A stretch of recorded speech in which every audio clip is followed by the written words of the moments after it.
Hi friends, எல்லோரும் நல்லா இருக்கீங்களா? இன்றைக்கி சுவையான புளிசாத ரெசிபி தான் பார்க்க போகிறோம். வாங்க அதை எப்படி செய்யலாங்கிறத பார்க்கலாம். புளிசாத பொடியும் தயார் பண்ணி தான் நம்ம அதை ரெடி பண்ண போகிறோம். சுவையாக இருக்கும். ஒரு சாத்துக்குடி அளவு புளி எடுத்துக்கலாம், ஒரு கைப்பிடி அளவு உப்பு, 2 டம்ளர் தண்ணியில் ஊற வச்சு கரைச்சி எடுத்துக்கலாம். 1/4 டீஸ்பூன் மிளகு, ஜீரகம், வெந்தயம், கடுகு, 2 டேபிள் ஸ்பூன் கடலைப்பருப்பு, 1 டீஸ்பூன் தான் உளுந்தம்பருப்பு எடுத்துக்கணும். 2 டீஸ்பூன் வர கொத்தமல்லி, காஞ்ச மிளகாய் 4, கருவேப்பிலை, ஒரு சின்ன துண்டு பெருங்காயம், 1/4 டீஸ்பூன் எண்ணெய் சேர்த்துக்கலாம். கொஞ்சம் போல் எண்ணெய் சேர்த்தா போதும் இந்த பெருங்காயம் பொரியறதுக்காக. அதே எண்ணெயிலேயே நம்ம எடுத்து வச்சுருக்க பொருட்களையும் பொரித்து எடுத்துக்கலாம். நல்லா சுவையாக இருக்கும், நல்லா வாசனையாக இருக்கும். இந்த நல்லெண்ணெயில் வறுத்து எடுக்கும்போது கமகமன்னு வாசனை வரும். இப்போ கோவிலுக்கெல்லாம் மாலை போட்டிருக்காங்க இல்லையா, அவங்கெல்லாம் கோவிலுக்கு புறப்படும் போது இந்த புளி சாதம் தயார் பண்ணி கொடுத்தீங்கன்னா ரொம்ப சூப்பராக இருக்கும். நம்ம காரில் பிரயாணம் செய்யும் போதெல்லாம் இந்த கட்டுசோறு நல்லாயிருக்கும். காலையிலே கிளறி எடுத்துகிட்டு போகும்போது மத்தியானம் டப்பாவை திறக்கும் போதே கமகமன்னு நல்ல வாசனை வரும்.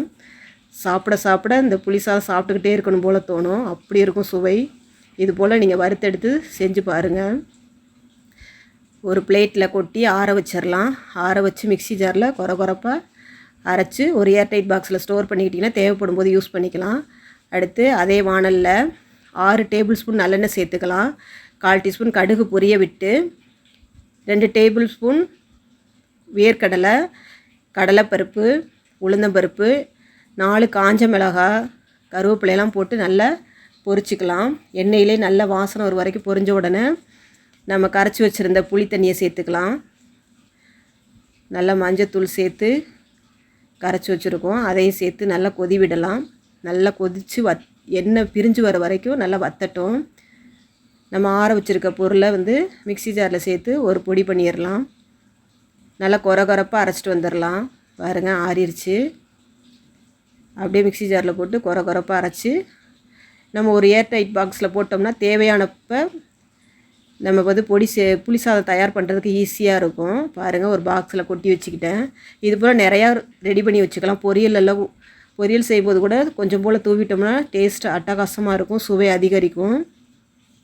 பாருங்கள், நம்ம இறக்கும்போது நல்ல எண்ணெய் பிரிஞ்சு வரும்போது தான் இந்த பொடியை சேர்த்து டக்குன்னு இறக்கிடணும். ரொம்ப நேரம் கொதிக்க விடக்கூடாது. பொடி போட்டு ஏற்கனவே நம்ம வறுத்து அரைச்ச பொடி தான். இந்த புளி தண்ணி வத்துறதுக்காக மட்டும் டைம் கொடுக்கணும். 2 டேபிள் ஸ்பூன் நம்ம பொடி பண்ணி வச்சுருந்த அந்த பொடியை சேர்த்து இறக்கிடலாம். பாருங்கள், எண்ணெய் எப்படி பிரிஞ்சு வருதுன்னு. சுவையாக சூப்பராக இருக்கும். பாருங்கள், இந்த பொடி செஞ்சு நம்ம புளி சாதம் தயார் பண்ணும்போது 6 மாதம் ஆனாலும் கெட்டு போகாது.